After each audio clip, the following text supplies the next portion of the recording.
अगदी झटपट काय बनवायचं हा प्रश्न जर तुमच्या पुढे पण उभा असेल तर अगदी झटपट तयार होणारी मिसळ कशी बनवायची ते आज मी दाखवणार आहे। त्याकरिता मिसळ प्रथमतः तर मी कुकरमध्ये शिजवून घेतली, नंतर कांदा टोमॅटो व अद्रक लसणाची पेस्ट तयार करून घेतली। तर त्याचप्रमाणे कांदा व टोमॅटो सुद्धा कापून घेतला। सर्व मिश्रण तेलामध्ये चांगले फ्राय करून घेतले। नंतर त्यात तयार केलेले वाटण सुद्धा घालून घेतले। वाटण तयार करून घेतल्यानंतर पुणेरी मिसळ मसाला घालून घेतला, घरातील असतील नसतील तेवढे मसाले घालून घेतले व शिजवून घेतलेली उसळ त्यात घालून घेतली। बघा ना, अगदी झणझणीत अशी मिसळ तयार होते। एकदा नक्की ट्राय करा। चवीला अतिशय सुंदर, टेस्टी व झटपट तयार होणारी रेसिपी। त्याचप्रमाणे मुलांना खायचं होतं पनीर रोल। घरात तर भाज्या नव्हत्या तेवढ्या, पण आहेत त्याच्यात भागून घ्यायचं म्हणून मी पटपट भाकरीसुद्धा बनवून घेतल्या व मुलांसाठी पनीर रोल्स बनवायला सुरुवात केली।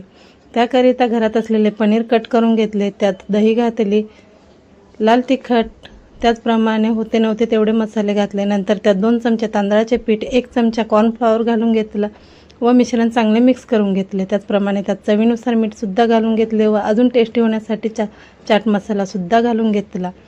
सर्व मसाले घालून मिक्स करून घेतले। बघा, या पद्धतीने सर्व मिश्रण तयार करून घेतले।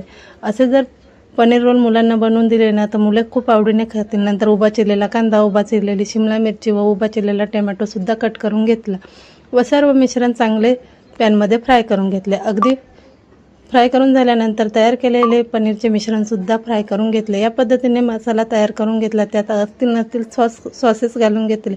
आपली भाजी तयार। नंतर घरात असलेली चपाती घेतली, त्यावर भाजी ठेवून घेतली व थोडेसे चीजसुद्धा घालून घेतले। या पद्धतीने सर्व मिश्रण तयार करून घेतले व त्याचे रोल बनवून घेतले। नंतर तव्याला बटर लावून घेतले व त्यावर क्रिस्पी होईपर्यंत भाजून घेतले। आपले पनीर रोल तयार। आजच्या पुरतं एवढंच। पुन्हा भेटू नवीन व्हिडिओमध्ये, तोपर्यंत काळजी घ्या व या पद्धतीने पनीर रोल एकदा नक्की मुलांना बनवून द्या। एकदा जर बनवून दिले तर मुलं आवडीने खातील।